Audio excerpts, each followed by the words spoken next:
Masu kallon mu, Assalamu alaikum. Barkanmu da sake kasancewa tare da ku a daidai wannan lokaci a cikin kuma wannan tasha tamu mai albarka wato Shahidanmu TV. Insha Allah yau za mu yi magana ne akan wani sabon tsari wanda muke da shi a YouTube channel ɗinmu mai suna membership.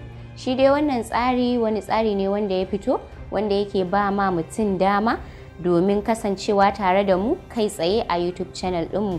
Sannan kuma mutum zai iya ba da gudunmuwa kamar yana da shawarwari, ƙorafi ko kuma dai duk wani abu wanda ya shafi YouTube channel ɗinmu. Domin shiga wannan tsarin mutum zai ga wani button kusa da subscribe sai mutum ya danna. Bayan ya danna zai shiga ciki.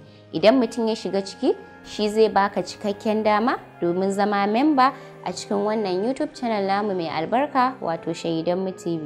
Assalamu alaikum wa rahmatullah.